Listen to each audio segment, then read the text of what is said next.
hacer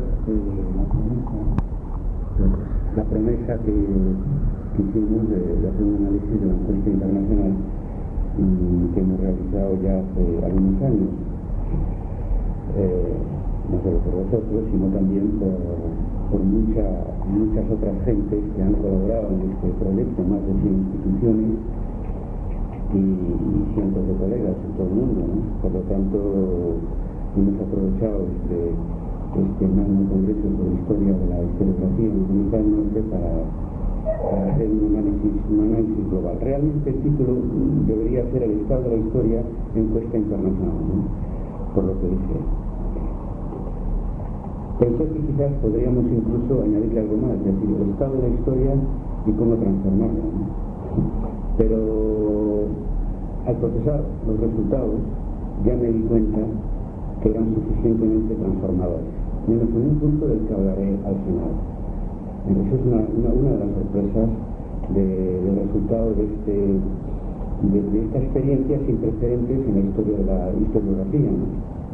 Hay libros de entrevistas, hay historiadores, pero en fin, eso así donde de esta manera dirigido a un público académico amplio y donde cualquiera vale igual a la hora de las respuestas, cualquiera que sea su estatus académico, nacionalidad, posición historiográfica, etc. Desde ese punto de vista no tiene precedentes la encuesta internacional el estado de la historia. Se repartió el folleto con la convocatoria del segundo congreso de Historia de Debate en el año 1999, de manera que la mayoría de las respuestas llegaron a nosotros por una vía tradicional, por correo postal. Este es un factor importante para comprender la representatividad de los resultados. Efectivamente, después del segundo congreso aterrizamos en Internet y llegaron algunas respuestas por Internet, pero la mayoría han llegado por vía convencional, es decir, antes de que Historia de Debate fuera la Historia de Debate que conocemos hoy. Es una red digital extendida por todo el mundo y antes de que diéramos a conocer nuestra posición historiográfica común, el manifiesto de Historia de Debate en el año 1921. Por lo tanto, aquí están representados en estos resultados gentes distintas a los que componemos actualmente la red académica Historia de Debate. Lo cual ha sido una enorme satisfacción porque hemos comprobado que nuestras propuestas tienen una representatividad en la comunidad académica internacional de los historiadores que va mucho más allá de los componentes actuales de nuestro movimiento historiográfico, de nuestro foro de debate, lo cual nos da pues una seguridad grande que el esfuerzo que estamos haciendo para desarrollar nuestra tendencia historiográfica pues está conectado, coincide con una franja muy ancha internacional de historiadores. Conforme he ido sacando conclusiones, he comprobado que cuando redactamos el manifiesto pues acertamos en muchas cosas. En otras tenemos que reforzar nuestro esfuerzo propositivo y porque la encuesta pone en evidencia puntos débiles de esta parte muy dinámica de la comunidad internacional de historiadores que aparece representada en la encuesta y que a su vez está también representada por Historia de Debate. Los resultados de la encuesta están en la página web, para quien no lo sepa, www.h-debate.com, ya hace tiempo. Aquí vamos a hablar solamente del análisis de los resultados cuantitativos, que era el objetivo central de la encuesta, que era hipótesis, como sabréis. Faltan por procesar los datos cualitativos y alguna experiencia que hicimos, sobre todo en España, con los alumnos, para que ellos rellenaran la encuesta. Por lo tanto, esta es una encuesta para profesores y investigadores de centros públicos de investigación. A la hora de analizar los resultados, vamos a tener en cuenta dos situaciones. Una, cuando la respuesta más o menos 50%, vamos a considerar por lo tanto que es una posición firme por parte de los encuestados. Y después la segunda situación que vamos a tener en cuenta es las zonas de incertidumbre que aparecen en la muestra representada en los resultados de la Comunidad Internacional de Historiadores. ¿Qué sucede? Eso es cuando el no y el sí pues aparecen equilibrados, o bien cuando el no sabe, no contesta, pues tiene una dimensión muy elevada. A veces coinciden las dos cosas. Ahí donde encontramos, digamos, las zonas oscuras, los puntos ciegos de esa franja internacional de historiadores que aparece muy bien representada en esta encuesta internacional. Decía que este es el primer análisis global que hacemos, que vamos a difundir a través de nuestra lista y por todos nuestros medios, por lo menos que hacemos de historia de debate. Nos ha llevado un trabajo de alumnos en un lugar, concretamente en España, y es una muestra de la historiografía del trabajo que practicamos historia de debate desde que hemos nacido, en 1993, en el primer Congreso Internacional de Historia de Debate en Santiago de Compostela. Nos hemos dirigido a 30.000 colegas en todo el mundo por correo postal, más los que han podido acceder a la encuesta por internet, y de los cuales hemos obtenido 605 respuestas. Nos parece una cantidad elevada, aunque podéis pensar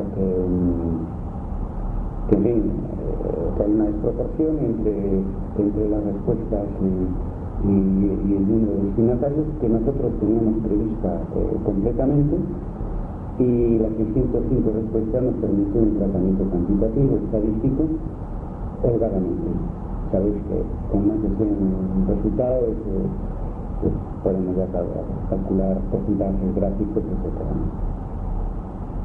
Yo creo que lo que tenemos es una muestra de la parte más dinámica de la profesión, por tres motivos. Primero, porque son los colegas que tienen más interés en cuestiones de método, de historiografía, de teoría, relación historia-sociedad.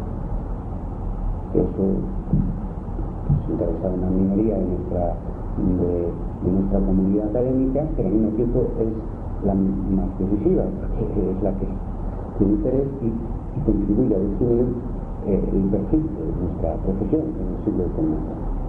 La segunda razón de esto, que es una muestra de la parte más dinámica de la profesión, es la capacidad que demuestran los que han cubierto la encuesta.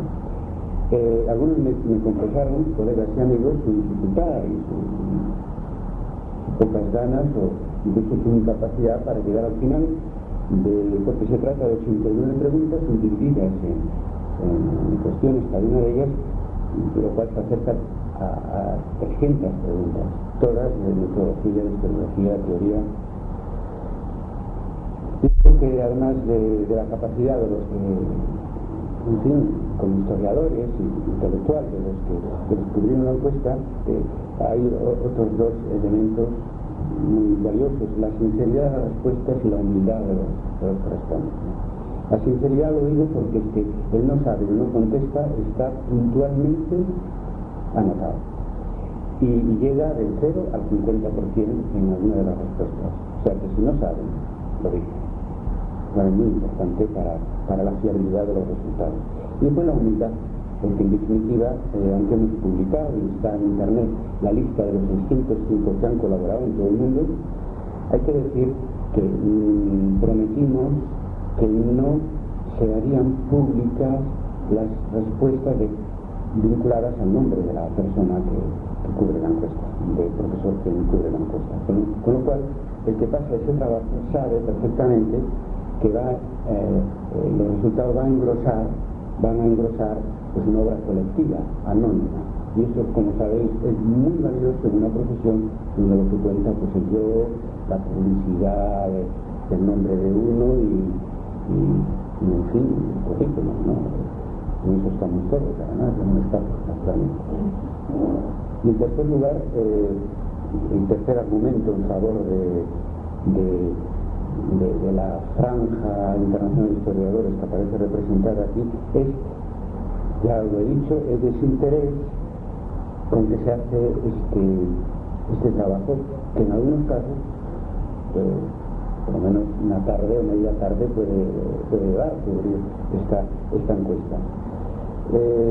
A los participantes en el segundo congreso les animamos a que cubrieran la encuesta. Claro, estaban ya allí en Santiago de Compostela, pero eso solo es el 26% los que nos enviaron la respuesta. El 74%, la gran mayoría, lo hicieron al margen de la participación en el segundo congreso de una manera, insisto, totalmente desinteresada, porque es que eso no vale para el currículum, nadie lo puede leer, estudió esa encuesta, sino que sencillamente el deseo de aportar algo y el deseo de saber. Y estando como estamos tan ocupados todos en nuestras cosas, eso tiene un enorme valor. Igual, el hecho de que el 53% de los colegas que cubrieron la encuesta tienen una plena confianza en la importancia de los resultados y su relevancia para el conjunto de la profesión, lo cual nos satisface y se demuestra que ese esfuerzo individual, la suma de tantos esfuerzos individuales, está hecha sobre la base de la importancia que el resultado de la encuesta internacional sobre el estado de la historia tiene o puede tener para el conjunto de nuestra profesión en el mundo. Ya veréis que al final me diréis si esta confianza está justificada o no. Yo creo sinceramente que sí. Representatividad geográfica. Hemos editado la encuesta en 3 idiomas, castellano, inglés, francés. Lo hemos distribuido por lugar en el mundo, más o menos, porque la mitad de la edición estaba en español, la otra mitad en inglés y francés. Eso ha favorecido más respuestas en español. De todas formas, quiero deciros que el número de respuestas está en relación directa con la cercanía del destinatario respecto al centro emisor de la encuesta, que está en España y en Santiago de Compostela particularmente. Por tanto, se trata de una iniciativa española y no existe hábito ni precedente de que desde la historiografía española pues se lance así una iniciativa de características internacionales, lo cual se pudo haber frenado en ámbitos académicos no hispanos, francófonos o anglófonos, pues la respuesta. Quizás si lo hiciéramos hoy pues ya estaríamos un poquito más acostumbrados. Claro, la primera vez siempre cuesta, aún así el número de respuestas que hemos obtenido, tanto en Europa, en América, como en general en los otros continentes, pues ha sido relativamente equilibrado. Siempre, claro, más desde ámbito español, desde ámbito latino, desde el ámbito europeo más cercano a nosotros, etc. Naturalmente, como era de esperar, en función de lo que acabo de decir, la minoría mayoritaria de las respuestas vienen de España y el resto de Europa y América. En una proporción parecida, hay un 28% de respuestas que vienen del resto de Europa, que no es España, y un 28% de respuestas que vienen de América, del norte, del centro y del sur.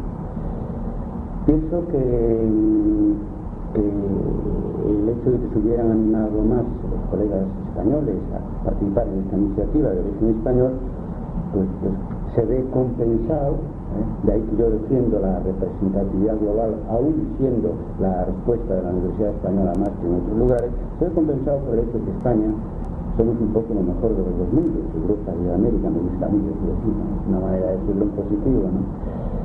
Y en todo caso que somos una comunidad académica, la nuestra, los historiadores españoles, que igual que ha pasado en América Latina, no ha tenido anteriormente una escuela historiográfica propia, lo cual nos ha permitido pues, tener el privilegio de ser un crisol de la vanguardia historiográfica de los años 60 y 70, que después, como ya veréis aquí los que han cubierto la encuesta lo tienen muy claro, ha entrado en crisis y ahora nos permite, digamos, con ojos nuevos, ver la realidad del siglo que comienza en mejores condiciones de otros países que han generado escuela propia en el siglo XX, lo que supone lastre y una visión más parcializada para entender el mundo historiográfico que nace desde finales del siglo, a partir de finales del siglo pasado.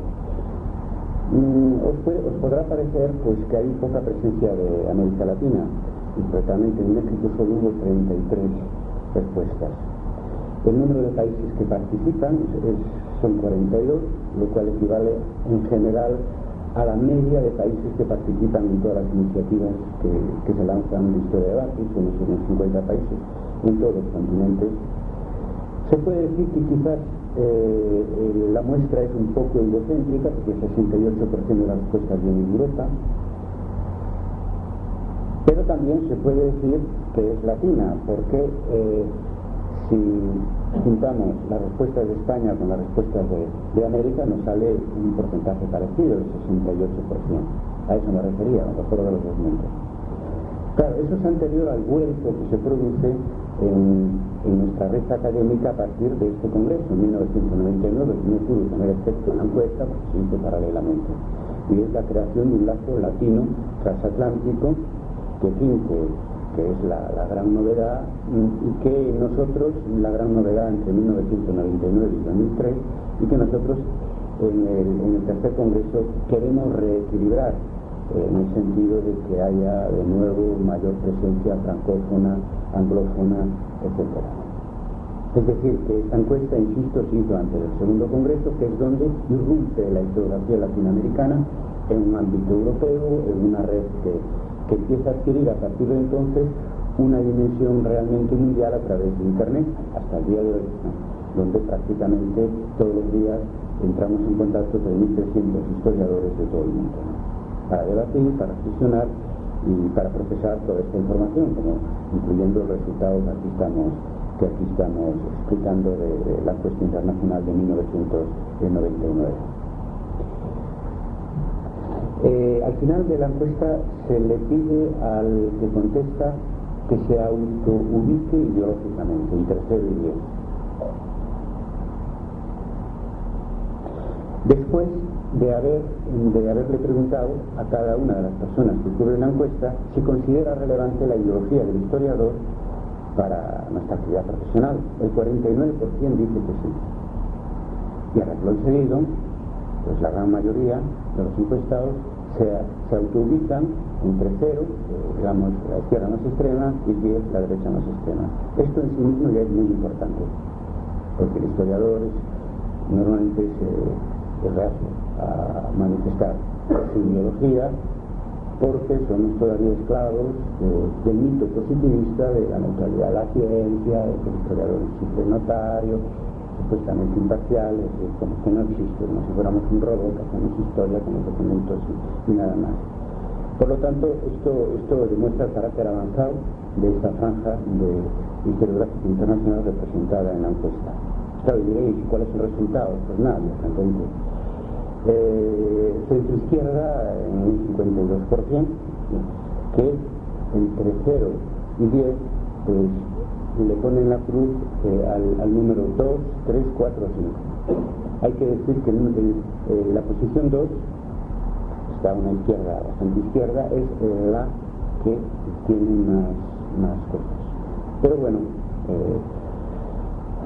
esto no sé si en México os extrañará o no. En España se han hecho multitud de encuestas y se sabe que el profesor universitario, no en historia en general, es un profesor de centro izquierda, y está sobradamente demostrado por el perfil ideológico de la gran mayoría de los factores, y es algo sobradamente conocido. No me atrevo a decir que sea una situación en México, vosotros sabréis. En todo caso, me parece que eso corresponde bastante a los países, a la media de los países representados en la encuesta. La extrema izquierda, 0,1 está representado un 7%, la derecha 6,8 un 6%, y la extrema derecha, gracias a Dios, con 9,10 un 0%. Y el no sabe, no contesta, un 31%, que es muy usual a lo largo de la encuesta. Pensábamos que podía haber algo de oculto, no hay. La gente fue bastante sincera y el resultado es interesante porque tiene que ver con algunas de las cuestiones que se plantean, ¿no? Tiene que ver con algunas de las cuestiones que se plantean. Es decir, nos encontramos en una comunidad académica, un progresismo moderado, etcétera, y por lo tanto muy implicada con cuestiones de historia inmediata que naturalmente afectan a una historiografía pues de un perfil progresista bastante genérico, pero no por eso menos importante, ¿no? Ahora, los resultados que más sobresalen a la hora de procesar la respuesta, bueno, ahí es donde alguna sorpresa, ¿no? Yo me encontré con alguna sorpresa porque tenía una idea fragmentada de los resultados, echar una ojeada, de utilizarlo en alguna de mis conferencias, pero nunca había hecho ese esfuerzo. Que lo hice aquí mientras duró este congreso, lo sabéis, porque no he podido asistir porque estoy al final de una gira, en fin, agobiante, sobre todo en el Distrito Federal, y no tuve tiempo de prepararlo. Me he traído la encuesta aquí y entonces ahora de adaptarlo, de revisar la transcripción, que trataremos de darle una forma lo más académica posible y revisar lo que aquí decimos en viva voz. Lo que tengo clarísimo es que lo más relevante, el resultado de la encuesta, es la elección de una nueva generación de historiadores, en edad y en ideas. Las ideas firmes unas y otras dudosas, abiertas, consecuencia del periodo de transición que estamos viviendo entre la historiografía del siglo XX y el siglo XXI, que coincide con la transición histórica que estamos sufriendo todos entre el siglo XX y el siglo XXI. Y es clarísima la encuesta. Por tramos de edad, el 50% de los que contestan a la encuesta tiene pues entre 30 y 40, quiero decir, treintañeros y cuarentañeros. No sé si esto aquí en mexicano se dice, en español creo que se dice así, es correcto. Y eso es lo que domina el resultado. Es algo, un dato con el que trabajamos en nuestras redes desde hace años, pues casi está, digamos, confirmado empíricamente, porque además, insisto, la mayor parte de los que vieron la encuesta por vía convencional no están en nuestra red digital, porque aunque el cruce no he tenido tiempo de hacerlo, pero me parece que sí, me parece que sí. Y pues hay un 14% de veinteañeros, es lógico que sea, porque aquí, claro, son historiadores, en todo caso oficiales de historia, profesores. Un 19% es entre 50 y cincuentones y sesentones, y un 2% de más de 70 años. Está muy bien, porque solo un 13% no sabe, no contesta. Pero todo el mundo dice la edad que tiene. Prácticamente, pues el 87%. Y el 50% de los que cubre la encuesta, insisto, pues tienen de 30 a 49 años. El perfil profesional es de profesor, lo que en España se llama profesor titular de universidad, que es la minoría mayoritaria, un 36%. Y claro, la mayoría absoluta, un 64%, profesores de universidad e investigadores de centros de investigación. Y el resto, licenciados en historia, profesores de enseñanza media y colegas que están en situación muy diversa. Pero el grueso es mayoría absoluta profesores de universidad y minoría mayoritaria profesores titulares de universidad, que además en España tiene una significación muy específica, y hemos tratado de hacer equivaler esa categoría pues, en otros países a estatus académicos parecidos. ¿Qué quieren esta nueva generación? Desde luego más debate y más renovación, eso seguro. No tengo aquí la pregunta a la que contestaron, en otros casos sí lo diré. Y mantienen en grado elevado relaciones internacionales y relaciones con otras disciplinas. Por lo tanto, volvemos a lo mismo, la parte más dinámica de la comunidad internacional de historiadores, por lo menos una parte muy dinámica de la comunidad internacional de historiadores en las áreas de influencia de Europa y de América, que tiene de representatividad que tiene esta muestra. Hay cierta autocrítica alargada que demuestra la seriedad de los que contestan, ¿no? Autocrítica latente. Respondiendo a la pregunta 13, ¿por qué los historiadores cambian de temática cuando investigan, ¿no? Y entonces, pues primero se reconoce que cambia de temática, un 63%, lo cual demuestra pues, lo que ya sabemos, que la disciplina está en crisis, pero crece y bueno, no hay una situación de decadencia y se cambian los temas de investigación. A la hora de los motivos se reconoce de entrada un 56% que no lo hacen por motivos de innovación. Bueno, una muestra de sinceridad muy importante, ¿no? Y entonces aparecen dos motivos para el cambio de temática en la investigación, que, claro, donde el sí y el no se equilibran. Uno es que los colegas, es decir, afirmar que los colegas cambian de de tema de investigación por estrategia personal. Dice que no un 41%, que sí un 49%. Y en segundo lugar por mimetismo. Dice que no un 48%, que sí un 38%. Cuando es así, ya decía antes, cuando aparecen los resultados equilibrados, hay pasado. Yo creo que es un flanco débil de esta generación. Uno es casi educada para hacer carrera académica, no para cambiar la manera de escribir la historia, y que claro, corre el peligro de hacer carreras sin proponer ideas nuevas, ¿no? Con lo cual todo cambio de estatus por efectos externos, ¿no? A diferencia de lo que pasó en la generación anterior, que solemos llamar los 68, que adquirieron un estatus académico proponiendo nuevos paradigmas. Ese es un peligro. Y el otro peligro es lo que aquí se puede llamar malinchismo historiográfico, ¿no? Andar detrás de la moda, que viene el primer mundo, los países muy importantes, y casi no hacemos nada, y cualquier cosa que venga de Francia, Estados Unidos, Italia, es importante. Pero que eso no se nos aplica a España, porque precisamente, por lo menos los que estamos en historia de debate, está sobradamente demostrado que tenemos una actitud distinta.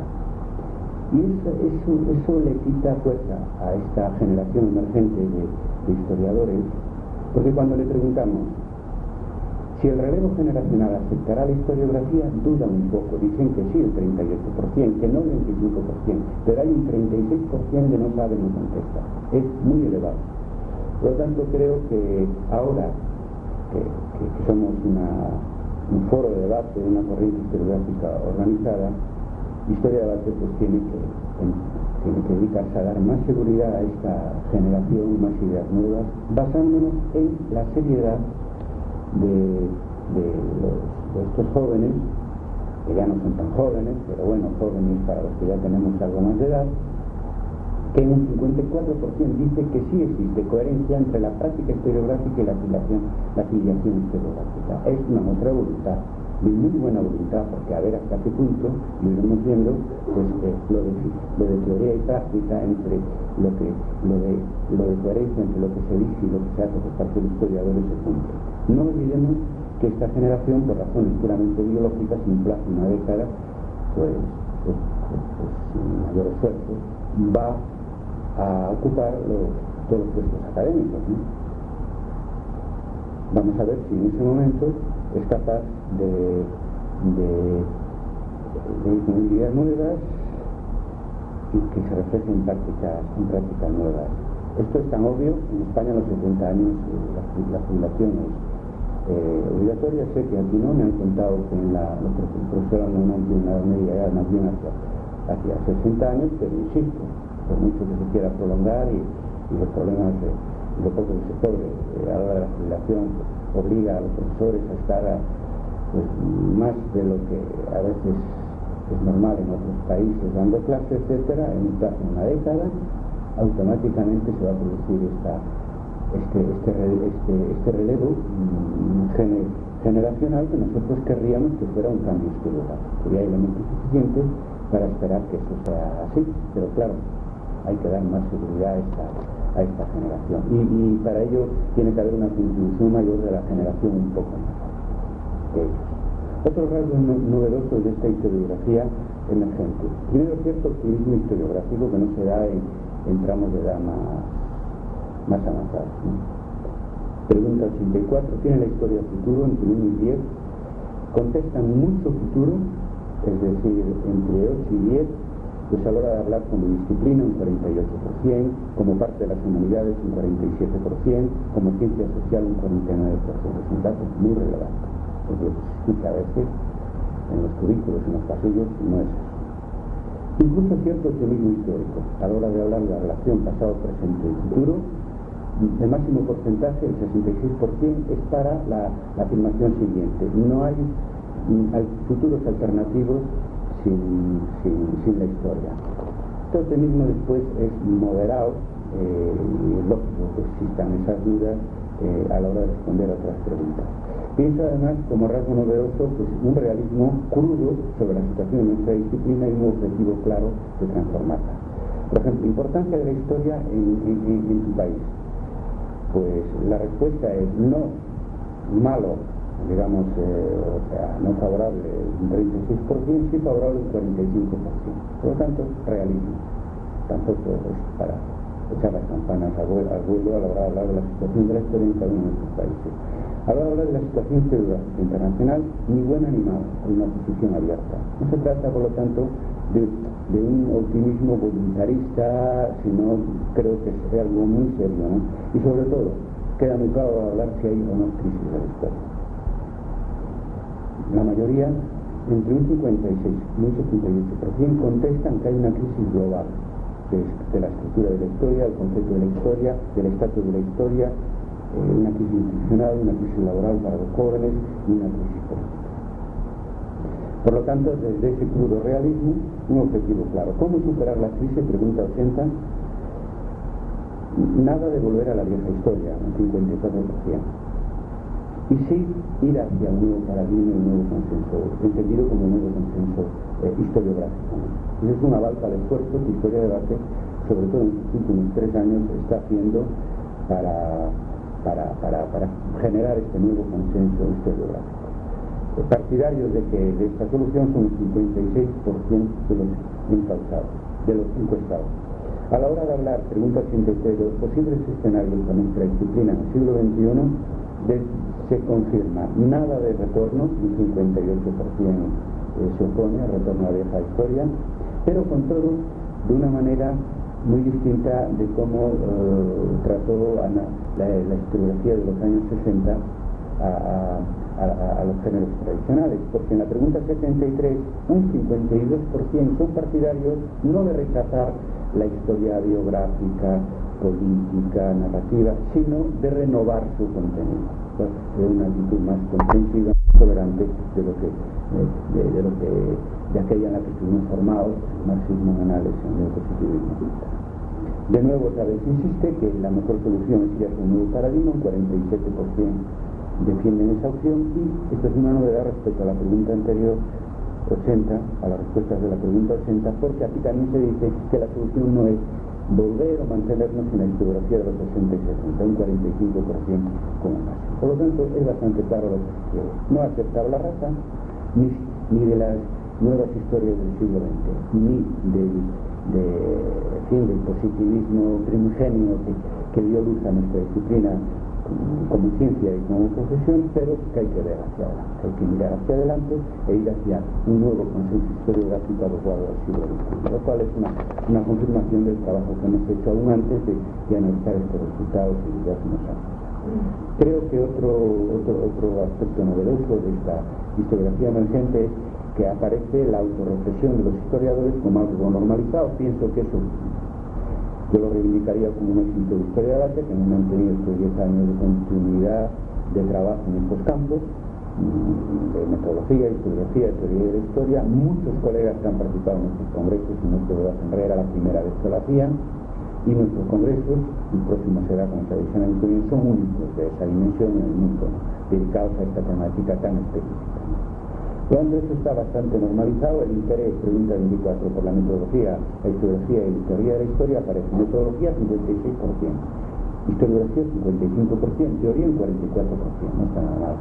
Porque eso se ha hablado mucho, pero ahora ya estamos en una situación que sí, que ya hay esta franja internacional de historiadores están interesados en estas cosas y hacen sus pinitos de reflexiones en congresos de todo tipo. Y desde luego, muchos de ellos a través de Historia de Debate. Sobre la teoría de la historiografía, o sea, cómo hacer historia de nuestra disciplina, aparecen algunas ideas claras, algunas intuiciones, quizás algunas deficiencias de lectura. Las ideas claras es a la hora de define historiografía. Un rechazo del 97% a identificar historia con historiografía. Algún colega ha propuesto que llamemos historiografía a la historia que escribimos y hacemos historia para la historia con el pasado. Es un rechazo del 97%. Un rechazo, eso con riesgo de a la historiografía como conjunto de historiadores, fuerte, un 90%. Creo que la pregunta, si lo hubiéramos hecho de otra manera, no tendríamos una respuesta tan tajante, porque seguimos empleando todos de una manera descriptiva el término historiografía para hablar de la historiografía contemporaneista o la historiografía mexicana o la historiografía medieval. Pero en fin, quiero decir que Se trata a veces de respuestas muy tajantes, muy radicales, que se transforman en un 80% para definir la historiografía como normalmente se entiende en la comunidad entre historiadores, historia de la historia de los historiadores. Habrá de preguntar después, el futuro de la historiografía como actividad académica se rechaza entre un 70 y 84% todas las opciones menos una. Las que se rechazan es historia de la historiografía, que es utilizado por algunos colegas a partir de Benedetto Croce, etc. Se rechaza lo de que se transforme en un área autónoma de las especialidades empíricas, lo cual es una confirmación de lo que hacemos en Historia de Debate, que somos todos historiadores empíricos que reflexionamos además. Y se rechaza el identificar la historiografía como historia intelectual, como hacen algunas colegas. Lo único que se aprueba es la definición siguiente, no mucho, con un 55% nada más. Sin autorreflexión, la historia no tiene futuro. Pero pienso que es una posición nueva, ¿no? Porque no se trata de transformar la reflexión teórica, historiográfica, metodológica como parte de nuestra actividad diaria, no desvinculada de nuestra actividad diaria empírica, cada uno en su especialidad, en su tema específico. Por lo tanto, creo que es muy nuevo. Trata ideas muy claras sobre el estatus de la reflexión en el oficio historiador, muy nuevas, porque eso en algún momento lo pretendió el marxismo, también Anales de alguna manera, pero no se logró esta continuidad, ese grado de implantación de estas ideas sobre la actividad reflexiva del historiador en nuestra comunidad profesional. Algunas intuiciones muy valiosas, por ejemplo, la importancia de los valores compartidos en nuestra comunidad especialista, un 65%, eso se corresponde con el concepto de paradigma de Kuhn. Otra intuición muy buena sobre la evolución de nuestra disciplina, que por acumulación ruptura el 65% de opiniones favorables. Se rechaza que nuestra disciplina crezca por acumulación. Se rechaza que nuestra disciplina crezca a través de lecturas historiográficas y se aprueba solamente por mayoría absoluta que nuestra disciplina progresa de las dos maneras, acumulación y ruptura, lo cual es una rectificación de la propuesta de Kuhn, la sociedad de revolución científica, que nosotros ya hemos venido aplicando y que está en uno de los puntos de manifiesto del año 2001.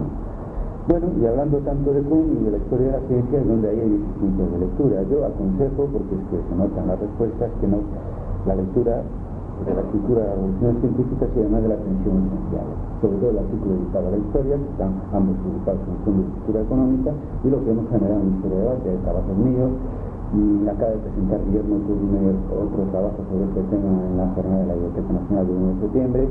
Un compañero mío de la Universidad de Zaragoza, Gonzalo Casamel, también ha trabajado sobre este tema.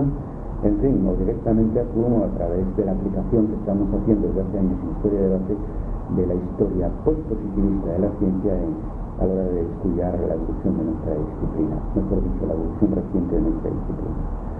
Y se nota que no se ha leído a Kuhn porque dice, ¿qué comparte una comunidad especialista? Si no le damos al que tiene que responder todo eso, pues claro, el 49%, contradiciendo lo que se decía en una pregunta anterior sobre la importancia de los valores compartidos, pues dice que el 49% que poco o nada.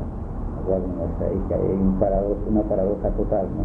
Sí, el cambio es absoluto, sí, en una pregunta exponemos todo aquello que comparte una comunidad especialista, y entonces todo el mundo se anima, va apuntando cosas y va entendiendo cómo funciona una comunidad especialista, todo aquello que compartimos, que es muchísimo, porque si hay algo que se parece más a un historiador es otro historiador, y en ese sentido nos parecemos mucho más, creo yo, que incluso los sociólogos entre sí o los antropólogos entre sí.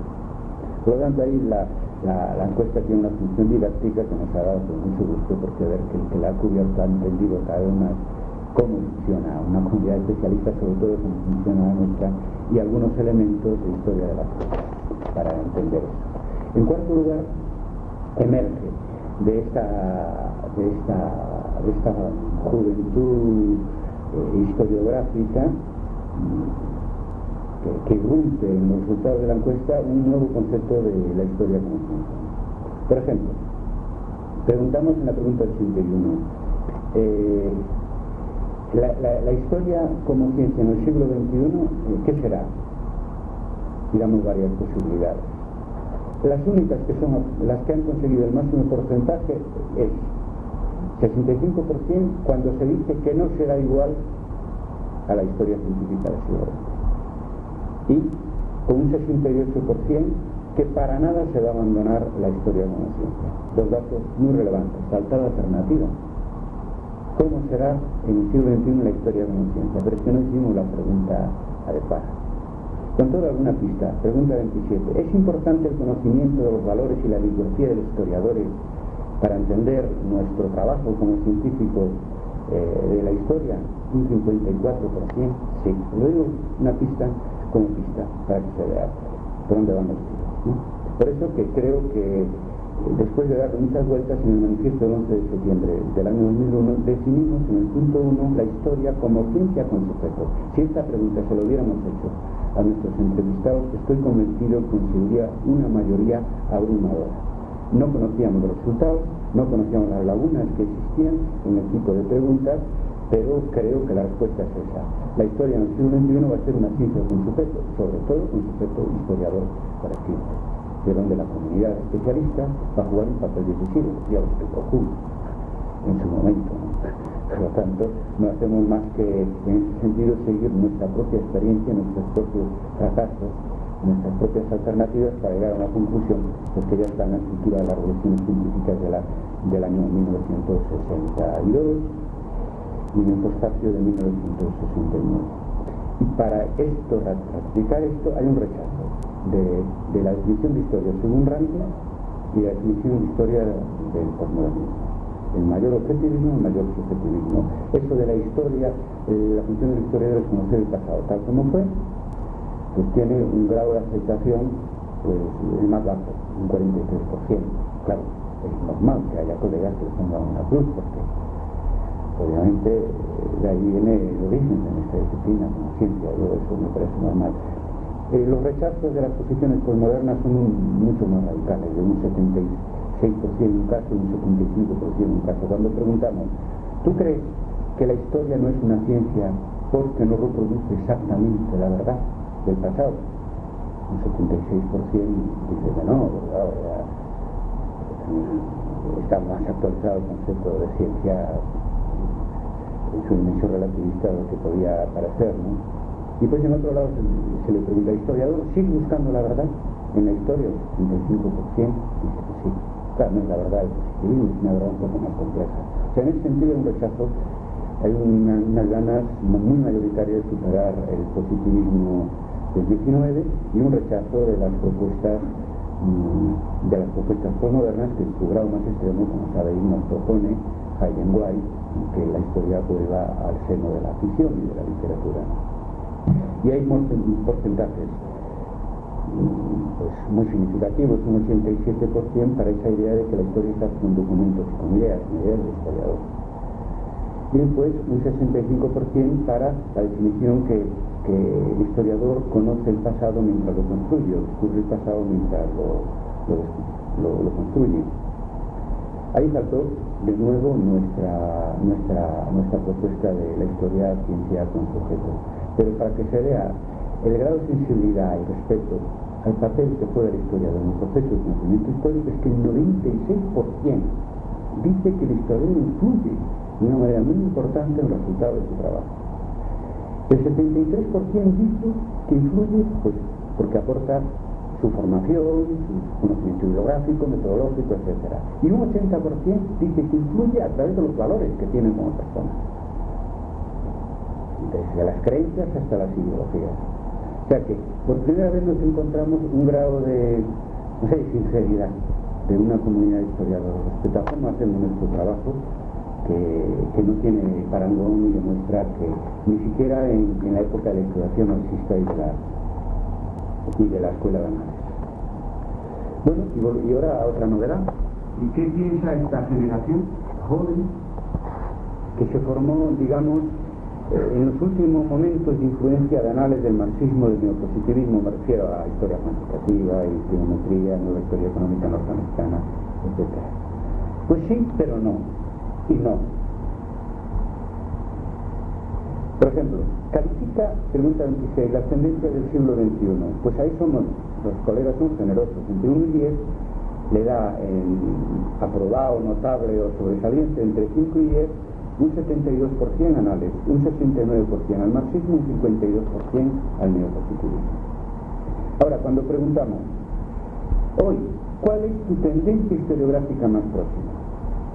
Pues aparentemente, claro, bajan dramáticamente los porcentajes, pero aparentemente, pues claro, se manifiesta pues estas simpatías, que son simpatías hacia atrás. Por ejemplo, un 47% manifiesta su cercanía con anales, un 36% su cercanía con el marxismo y un 10% su cercanía con el neopositivismo. Pero ahí está el tema, es que más de la mitad de los que cubren la encuesta o bien dicen que no simpatizan con ninguna de esta corriente o que ni saben el contexto. O sea que la mayoría no se sienten vinculados ni al anales, ni al marxismo, ni al neopositivismo.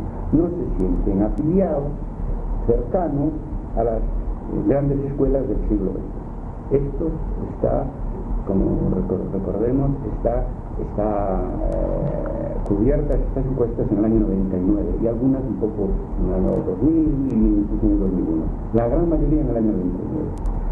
Esta desafiliación es, claro, es mayor y ahora se invierte el orden. Es mayor en el caso del neopositivismo, un 88%, los que rechazan o no saben, del marxismo un 62%, los que rechazan o no saben, y de análisis el 51% los que rechazan una parte. O sea, para la mayoría en todo caso ya nos sirven las cercanías historiográficas del siglo XX en el año 1999. Llegado aquí a este punto, me pregunto si Kuhn tiene razón cuando dice que un paradigma mientras no es sustituido por otro, continúa vigente. Pues claro, resulta que estas escuelas se consideran que ya no están vigentes y ya no han sido sustituidas por otras, porque los encuestados dicen que quieren ir hacia un nuevo consenso, hacia un nuevo paradigma, pero todavía no ha adquirido su forma definitiva para nada, ¿no? Aunque yo creo que aquí quizá a lo mejor no se equivocaba tanto.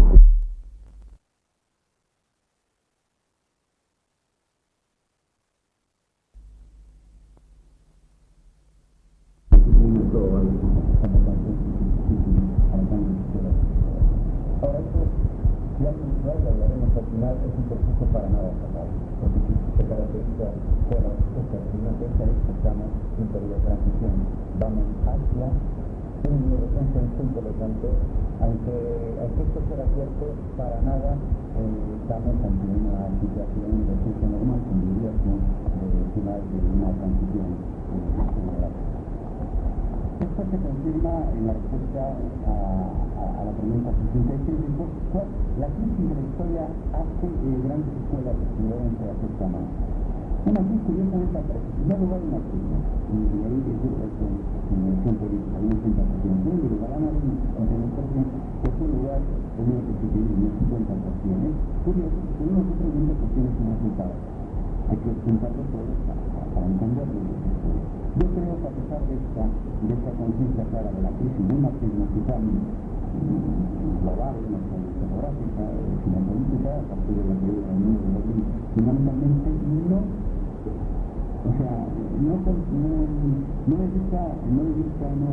neutraliza una manifiesta simpatía como fuera del siglo XX, muy cercana a las simpatías anales y muy distante a las simpatías anales. Es muy importante, porque se trata de una generación que no quiere hacer por la cosa, que lo ve anales no pero tampoco el marxismo. La segunda más afectada es el análisis del 52%, y la tercera sí aparece en un afectada en el 50%.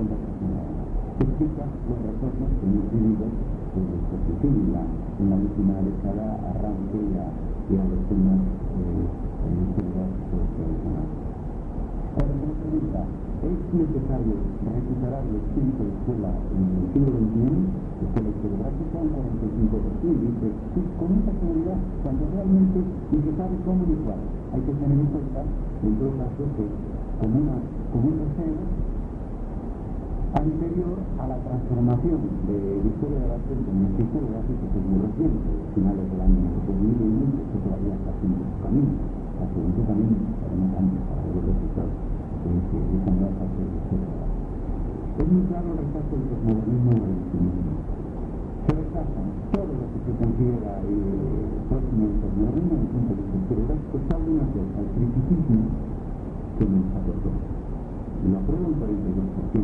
se rechaza todo, de una manera cercana. Y se acusa, que es una parte negativa, el impacto en la menor identificación con la idea de progreso. Un 65% de ciencias, la idea de progreso se ha visto resentida, no por las ciencias modernas, por lo que han sucedido en las últimas décadas del siglo XX, porque estamos en 1939. Es decir, un año donde meses después, incluso cuando todavía estábamos recibiendo encuestas, se inician procesos históricos nuevos como se hace de los internacionales. También nos está acumulando el revisionismo de un 45% de revisionismo de las revoluciones inglesa, francesa, rusa, etc. Y un 58% de revisionismo del holocausto de los siglos XIX. Mientras hay un contexto de organización de la historia de por lo tanto, hay una idea de comulgar con ruedas de molino, de no acercar la raza de todos los apóstoles, pero básicamente en estos campos de revolución, de holocausto, de fascismo, de movimiento obrero, vinculado al tema del comunismo y del socialismo, pero al mismo tiempo sabiendo de encontrarnos en otra época histórica y en otra época ideológica. Hay también como número en esta muestra que hemos analizado la recuperación de la idea de compromiso, pero una idea de compromiso, como ya sospechábamos, y es lo que estamos predicando y todo debate por todos los últimos, distinto a los 70. Más profesional, más general, más vinculado a valores, etc. Por ejemplo, pregunta 53, ¿para qué debe servir la historia? Pues lo más votado, lo más apoyado por los encuestados, como conciencia crítica, un 69%. Respeto al otro, para evitar el respeto al otro, un 61%, eso no tiene que ver con los 70, donde a nivel 70 lo característico es tanto en términos educativos como políticos imponer al otro las ideas de uno. Pero me refiero al marxismo, ¿no? Canales fue lo que hizo también, pareciendo como es una experiencia querida por todos, es fundamental para todo el mundo, ¿verdad? Y después un 57% de educación ciudadana. Muy bajo, un 25% que la aportación de la historia debe servir para crear una conciencia nacional. La verdad, me ha sorprendido un poquito.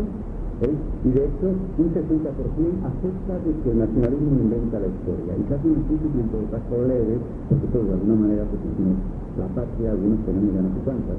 La chica de Galicia, la grande de España, pues la latina general, la europea, ya nos volvemos los tantas partes que tenemos. No se queda uno con no pasa nada. Pero es una crítica leve, pero seria, seria sobre este tema. Y hacemos una pregunta, ¿para qué debe servir la historia? ¿Para la carrera académica? Solo un 16 y 18% no prueba. Lo cual no quiere decir que haya una parte de esta generación de 30 40 años que realmente esté centrada en eso nada más, con proyecto de trabajo, etcétera, y no está representado en esta manera. Creo que esta es la parte menos viva de esta generación de 30 y 40 años. Cuando preguntamos relación de historiador con el poder, se tiene cierta confusión, pero muy sana. Por un lado, si debemos ignorar el poder político, se lo entiende, ¿no? No. ¿Debemos transformar el poder? Que es una idea de los 70. No. ¿Debemos criticar el poder? División de opiniones. Yo creo que faltó la pregunta del manifiesto, que el historiador debe ser autónomo del poder político, del poder mediático y de los medios y de las editoriales y todo. Pero entonces son posiciones muy matizadas que abren unas perspectivas realmente con esta disciplina. La mayor confusión, el mayor problema del resultado de esta encuesta, aprovechar nuestra disciplina en 1999, y surge a borbotones por todos los lados, es la fragmentación de nuestra disciplina. Quizás no sea tan grave como la ausencia de conciencia de la gravedad que esto supone para el presente y para el futuro de la historia. Aquí es donde yo hablaba antes de un paradigma oculto, de un consenso inadvertido. Por lo tanto, los consensos inadvertidos que nos hacen públicos, que no son fruto de un debate, que son muy endebles, son simples paréntesis, pero no debemos subestimarlo para nada. Por ejemplo, y veréis que aquí esto no deja de ser divertido, ¿no? Cuando hablamos, ¿es necesaria la interdisciplinaridad? Un 95% abrumador, sí. ¿Es necesaria la interdisciplinaridad entre historia y ciencias sociales? Abrumador, un 92%, sí. ¿Es necesaria la interdisciplinaridad entre las disciplinas históricas? de confianza absoluta. Un 49% que pasa pocas veces no sabe y no contesta. Colegas serios todos. Solamente dicen que no, un 28%. Y que sí, un raquítico 20%. O sea, estamos alienados, como se decía en los 70, respecto a nuestra propia profesión, de una manera que aquí yo es que ya sospechábamos, ¿no? Pero es que al final el resultado de la encuesta, de manera crítica, claro, naturalmente, observamos que este es el gran agujero negro que tiene la encuesta y que tiene nuestra disciplina cara al futuro. En la pregunta 8, es la siguiente, la anterior, sigue la conclusión. Decimos, a ver, ¿qué piensas de la interdisciplinaridad entre la historia en general y las especialidades históricas? Es que lo dejamos bien claro. ¿Tú crees que se practica? Un 84% dice que sí, es imposible. Sí. Más de la mitad, en la pregunta anterior habían dicho que no sabían qué era eso. Y entonces damos una lista de áreas y dice, tú colaboras. O sea, hay colaboración entre historia general y arqueología, historia general y historia económica, historia general y historia del arte y tal. Y van poniendo las cruces por afinidad, pero no porque haya realmente una colaboración que todos sabemos que no existe. Colaboramos más con otras disciplinas que entre nosotros mismos. Y de hecho, cuando preguntamos ya directamente por la interdisciplinaridad entre la historia y las ciencias sociales, pues ya son respuestas reales. Tú lo practicas, el 80% dice que sí, y es creíble la ley, porque son, ya os he dicho que se trata de una franja de historiadores realmente avanzada, y todo eso colabora con la geografía, con la economía, con la sociología, etc. ¿no? Pero claro, si sigue habiendo esta confusión y sigue habiendo desconcierto cuando preguntamos por la colaboración interna en el seno de nuestra disciplina. Por ejemplo, preguntamos, esta idea vieja del positivismo, ¿no? Ya sabéis, de ir hacia una ciencia social unificada. ¿Estás de acuerdo? Dice un 57%. Claro, nos faltó en ese momento hacer la pregunta, ¿estás de acuerdo con que la historia sea una ciencia unificada? Porque habría que ver qué pasa. ¿Qué pasa con los colegas? Es un reto cara al futuro, en definitiva, redefinir la historia como ciencia, recuperar cierta unidad interna por parte de nuestra disciplina. En la historia de debate lo hemos logrado en buena medida ya, desde el punto de vista de la adquisición y de los comunes, y nos lanzaremos cara al futuro a hacer lo mismo en la investigación empírica. Claro, ¿de dónde viene esta enorme fragmentación? Pues es el efecto oculto, primero, de la caída de las grandes escuelas del siglo pasado, del auge del posmodernismo y del postgrado, del auge de los retornos de la historia tradicional, y se produce un nuevo consenso, paradigma en el sentido kuniano inadvertido. Y que, en todo caso, por la honestidad de los que responden y su seriedad, en algunos momentos queda claro de que hay una confusión enorme. Por ejemplo, a la hora de preguntar, ¿cuál es el escenario que tú consideras posible para la historia del siglo XXI? Hay que entender y deseado, ¿no? Porque esto hay una punta a lo que más le gusta. Mira, la fragmentación es el escenario, o sea, no es paradigmas modernos. Dice no un 33%, sí un 35%, no sabe, no contesta un 30%, la dispersión absoluta, y además ahí se demuestra lo que decía antes, hay un enorme agujero negro, porque es que generalmente los encuestados son muy radicales a la hora de la respuesta, y cuando lo tienen claro producen mayorías muy absolutas. Y en este caso la fragmentación de la respuesta demuestra que la fragmentación de la disciplina es algo que sobre lo que no existe un estado de conciencia y que nos inunda por todos los lados. En la pregunta 42 preguntamos ya más claramente, ¿estás de acuerdo con la fragmentación de nuestra disciplina? Que eso es la superespecialización, ¿no? No un 46%, sí un 32%. No sabe, no contesta un 20%, es decir, un 52% naturalmente o está de acuerdo o no contesta. Así está la situación. Pero lo primero es lo que ya estamos haciendo en Historia de Debate, es separar las palabras que empleamos. Cuando nos referimos a la interdisciplinaridad en el interior de la historia, llamarla intradisciplinaridad, y cuando nos referimos al diálogo de historia y ciencias sociales, seguir llamándolo interdisciplinaridad. Esta es mi propuesta, y creo que hoy es necesario primar la interdisciplinaridad sin abandonar la interdisciplinaridad. Porque si no, seguirá pasando lo que pasa hasta ahora. Distinta pregunta, la misma, nos van a ofrecer la misma respuesta. De hecho, quiero deciros que cuando se le pregunta sobre la relación futura de historia y ciencias sociales, se le propone a los que responden, pues, ¿qué les parece si deberíamos converger con otras ciencias sociales o mezclarnos o fusionar? Y ahí el rechazo es total. Solamente se acepta que tiene que haber un intercambio. Yo añadiría, porque se pregunta ahí, se busca un intercambio igual porque se defiende nuestra disciplina, la que no se vea dividida en otras. Sin embargo, cuando le preguntamos lo mismo a la relación entre las disciplinas históricas, por mimetismo, porque nunca hemos pensado en serio en este tema, pues se dice lo mismo, que debemos intercambiar.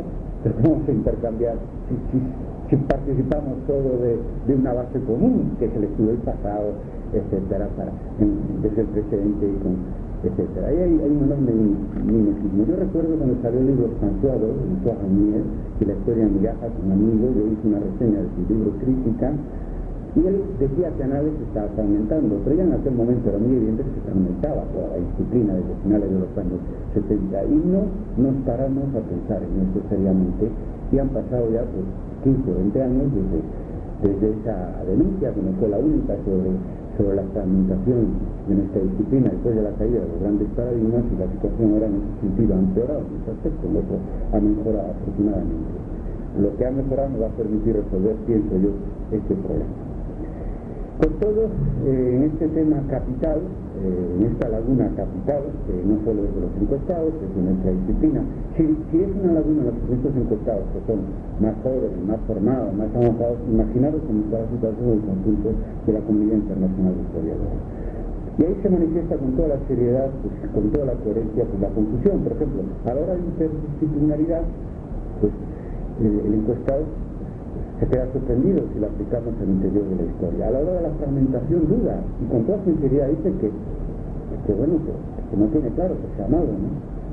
Y a la hora de la historia global total, es el desastre total, ¿no? Con toda sinceridad.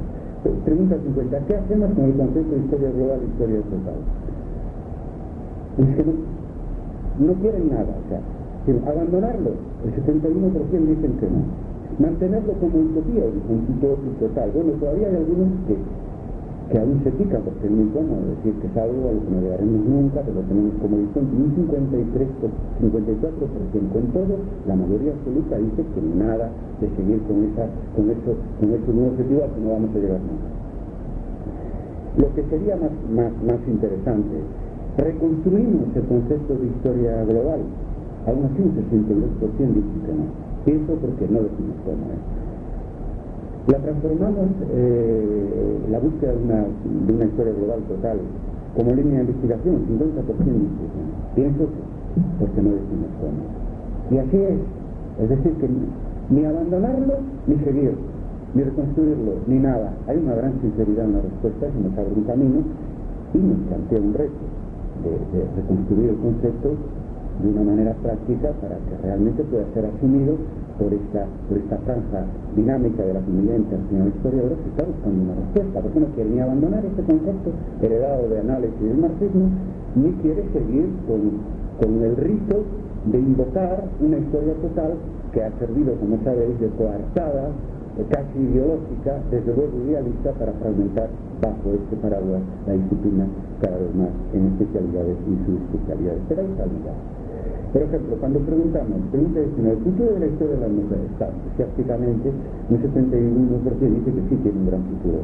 Después, dicen no a la historia de las mujeres como especialidad, un 60%. No incluso a la historia de las mujeres como historia de género, que sabéis que incluye también al género masculino, un 52%. Ojo, que los encuestados son un 63% hombres y un 34% mujeres, que creo que refleja la correlación de género en el seno de la profesión, menos que en el Instituto Moras, que me han dicho que abrumadoramente no es así, que son mujeres todas, pero creo que es un caso bastante excepcional. Cuando preguntamos, que eso es lo notorio, sí debe prosperar la historia de las mujeres como historia común, o sea, en relación con la historia general, es lo único que tiene aprobado. Un 50% dicen sí. Y después, claro, decimos, ya para ser más provocadores, ¿y debe la historia de las mujeres reintegrarse a la historia general? Claro, para la identidad, ¿no?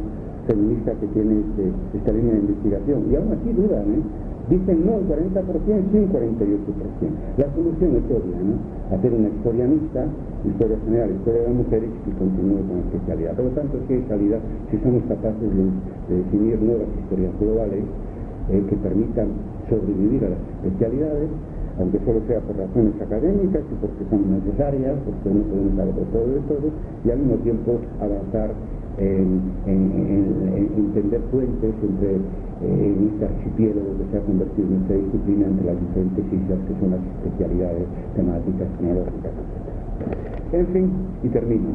El desfase de la encuesta 1999 y 2003 es enorme, porque curiosamente en 1999 se produce una aceleración de la globalización y de la antiglobalización, lo que aquí llamáis altermundismo. A partir del 99 es cuando se acelera la incorporación a Internet de todos los colegas, prácticamente todos empezamos más o menos por esa época, pero nosotros empezamos en la historia de la CEA a movernos por Internet. Al mismo tiempo, pues tiene lugar en ese tramo temporal el 11 de septiembre y en el plano ya de historia inmediata, pues se produce un nuevo siglo americano que está marcando nuestra vida global, nuestra vida nacional, como ya sabéis, y la antiglobalización ha generado un movimiento social global que empezó en 1999 en Seattle, que ha pasado por los diferentes Porto Alegre y ha terminado el 11 de febrero en las manifestaciones de millones de personas contra la guerra de Irak. Esto ha ido muy rápido porque Porto Alegre inmediatamente ya en el segundo se puso en un medio de comunicación social al mismo nivel que Davos en cuanto a atención mediática y atención pública. Lo volveremos a ver ahora ahí en la reunión de la Organización Mundial de Comercio, pues que está teniendo lugar en Cancún. Eso es muy nuevo, no existía en 1999, se acepta la historia, acepta la historiografía y un factor importante que historia del arte como red digital no existía. Entre 1999 y 2003 ha habido 500.000 de visitas a la red de historia del arte, precisamente de esta franja a la que nos estamos refiriendo, que son los que les interesa la metodología, los que son gente joven, que se mueve por internet, etc. Y el 11 de septiembre del año 2001 pues hemos elaborado esas posiciones historiográficas comunes, el manifiesto historiográfico que han firmado personalmente 239 profesores de 24 países de 3 continentes. Por lo tanto, la historia de base que ha surgido después de la encuesta tiene la misma zona de influencia geográfica, académica y la misma composición generacional que esta franja internacional. Con lo cual, quiero decir que esas lagunas, en parte, si se hicieron la encuesta, pues encontrarían respuestas más cercanas a lo que ahora nosotros estamos haciendo. Se nota mucho de que el resultado de la encuesta va por vía convencional de correo postal cuando se pregunta sobre la influencia de las nuevas tecnologías en la historia. Claro, para ser políticamente correctos, el 79% dice que sí, claro, que va a tener influencia. Y después les dice, ¿y cómo? Y se produce a través del desconcierto. ¿En metodología? No. ¿En historiografía? No. ¿En epistemología? No. En didáctica, algunas dudas de la historia, claro. Eso es lo que es la realidad. La historia del arte demuestra que las nuevas tecnologías pues afectan en todo, en el perfil del oficio historiador, de la estructura de historia, metodología, historiografía, epistemología. También le preguntábamos en 1999, antes de la aceleración del proceso de globalización y sus críticos. ¿Afecta la globalización a la historia? El 64% sí. Insisto, buenas intenciones, pero claro, no existían las realidades en el año 99 que hoy conocemos. Pero por eso digo que es una franja de la comunidad internacional muy avanzada, muy interesante. Pregunta 44. ¿El Estado-Nación es el adecuado para el desarrollo de la historia y de la historiografía? No, el 49%. Muy avanzada, muy avanzada. Entonces, en ese sentido, más preguntas interesantes. Pregunta 44. Relaciones internacionales de dependencia que existen entre las diferentes historiografías nacionales. ¿De qué depende que una historiografía pueda pensar por sí misma? La pregunta provocadora, jamás se pensó nadie sobre esto, ¿no? Entonces, los que tienen la puntuación máxima son que una historiografía piensa por sí misma un 54% si tiene una tradición académica, si entiende, un 55% si hay formación de esos componentes, y un 49% si hay apoyo económico para la historia, o sea, los países más desarrollados.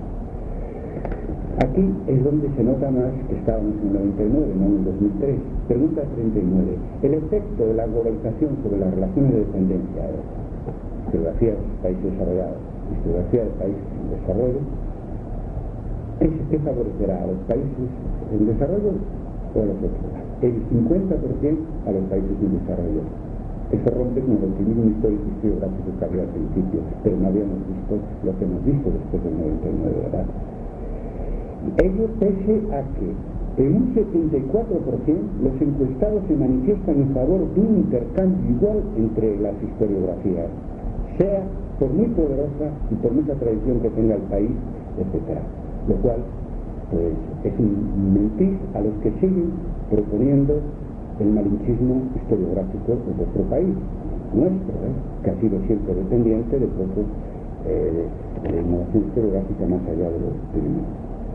La prueba de todo esto de que el intercambio igual es posible es la propia existencia de historia de datos. Por lo tanto, si otro mundo es posible, es que otra historia es posible. Me refiero a la estructura de la historia. Creo que son dos fenómenos paralelos, uno la historia inmediata, otro una historiografía inmediata, autónoma. Nosotros siempre hemos sido muy conscientes en historia de datos que formamos parte de un todo.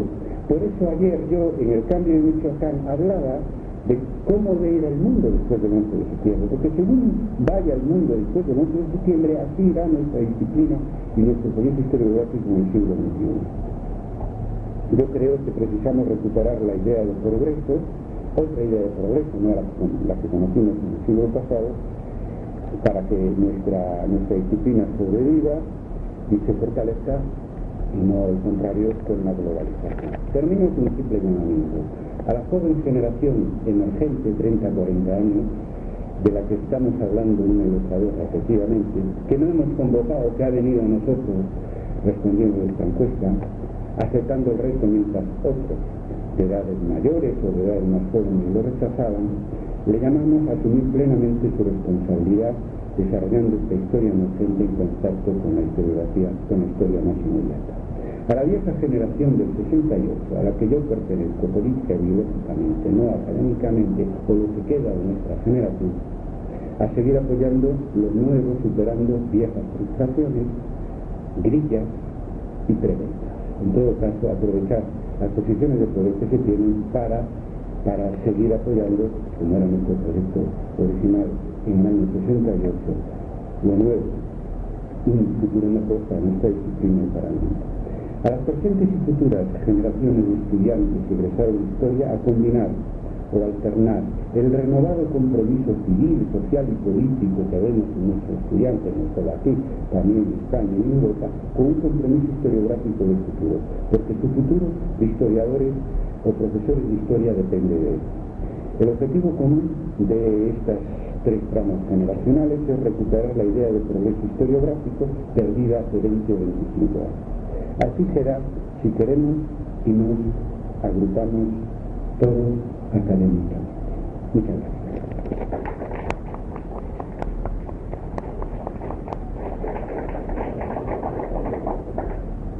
Pues, Gerardo, por favor. No, es que tenemos una entrevista con el rector ahora. Si os parece, yo tengo que irme a una entrevista que surgió de última hora. Creo que ahora va a tener lugar la presentación del libro y como después, hacia las 12, tendremos la mesa de historia de debate, pues si hay algunas cuestiones, pues se pueden hacer en ese momento, ¿no? ¿Os parece bien? Sí. Pues entonces dejamos aquí la conferencia y...